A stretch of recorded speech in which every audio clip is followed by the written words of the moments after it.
Welcome, Miller's Monsters. I'm Mr. Beelzebub. Behind me is Edgar P. the Scully, and Count Luna is here in spirit.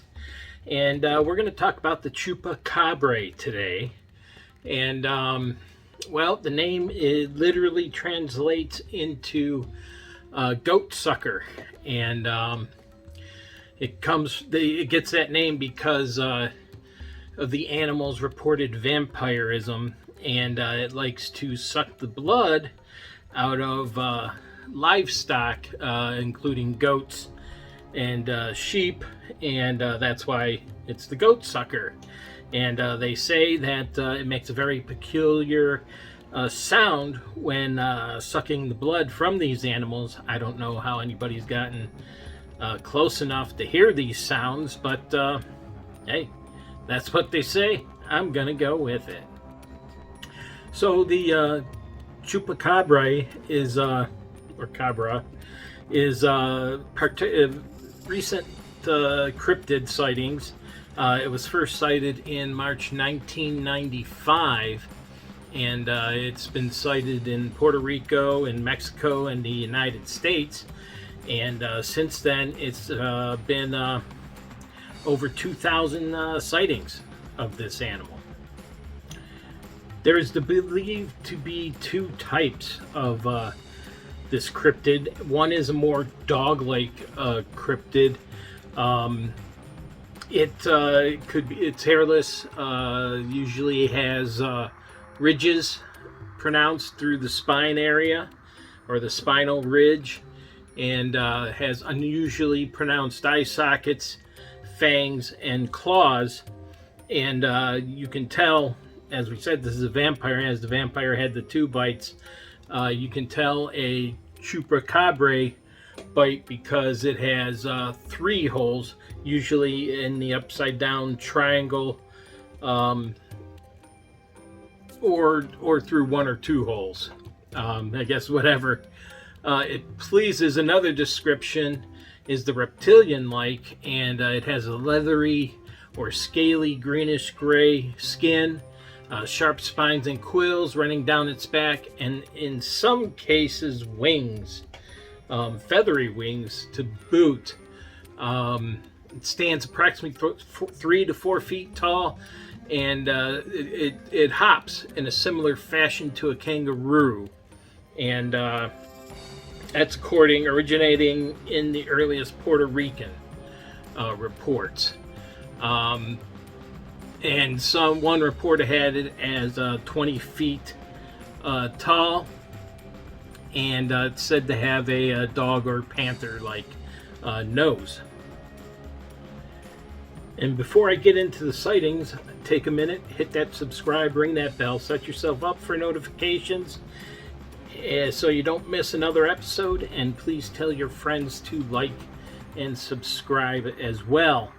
Well, the first sighting of the Chupacabra was in March of 1995 in Puerto Rico, and there they found 8 sheep had deceased and drained of their blood. Upon investigation, they found those 3 familiar puncture marks in the chest of the animals. And at the time, even though odd, they could only attribute it to maybe a fox or others. And it was a woman by the name of Madeline Tolentino that gave us the first eyewitness description. And that's what a lot of the early drawings were made of. And they also couldn't help but compare this to the cattle that were being attacked and drained of their blood in the Americas. And then another sighting, about 30 citizens claimed to have seen the Chupacabra. And this was, they said he swooped down from the sky and leapt over treetops. So this would be the winged version. And then in around November 19th, 1995, that's when we got, an autumn night in Puerto Rico, got the description. of the chupacabra, and it attacked again, and farmers awoke and they found turkeys, rabbits, goats, cats, dogs, horses, and cows. And you better watch your small pets as well. He's been known to go after those, dead with no explainable cause, just the mysterious markings left, and the drinking and the blood drinking. One homeowner in Caguas had a frightening experience when a chupacabra broke through their bedroom window, and was said to have huge red eyes and hairy arms. And he broke through the window, tore apart a child's stuffed teddy bear. What that teddy bear did to him, I don't know, that it deserved to be torn apart. But upon leaving, it left a puddle of slime and a single piece of rancid meat on the windowsill.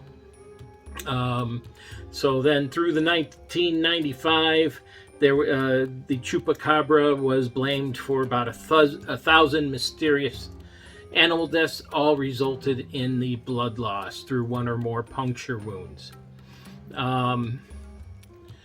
Let's see, it says that some sites of the deaths, unidentified three-toed tire tracks were found, and zoologists could think of no known animal that adequately fits the description or the pattern of this cryptid.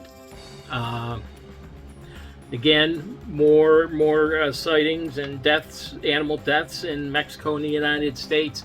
It was a hairless dog creature sucking the blood again out of chickens, cattle, goats, and other livestock.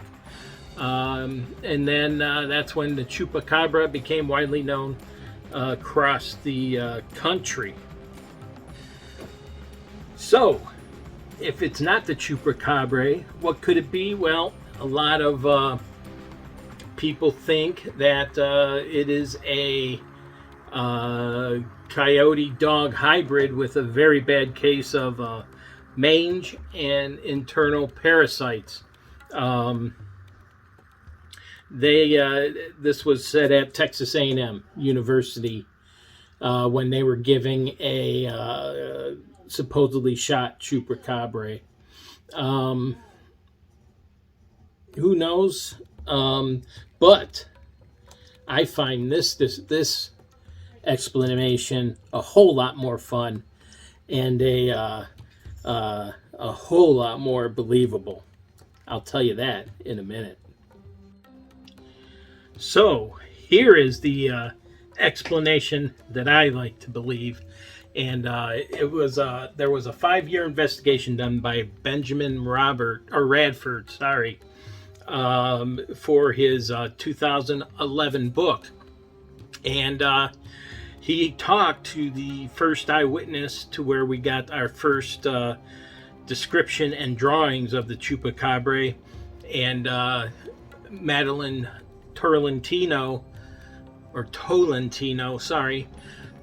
and if you think about this and you look at this, if you look at the picture of Syl, okay, now Syl is the alien in the movie Species, and look at the chupacabra, and if you imagine Syl down hunched over, and imagining that now. All right, focus, people. They look amazingly alike. And with talking to Madeline, she had watched the movie Species. And she had come to believe that the things that happened in the movie Species was happening around her in her town.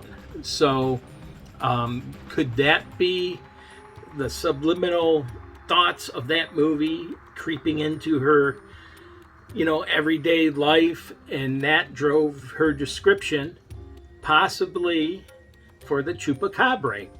So I thought that was quite interesting, and that's the theory I'm going with because I like it, and I like Syl. And if you haven't seen Species, you should go out and see at least the first one anyways. Maybe I'll do a review on it later. So I hope you like what you heard, saw, And please hit the subscribe, ring the bell, set yourself up for notifications so you don't miss another episode. And please tell your friends to like, watch, and subscribe as well. I thank you. Edgar thanks you. Luna thanks you. And I will talk to you later.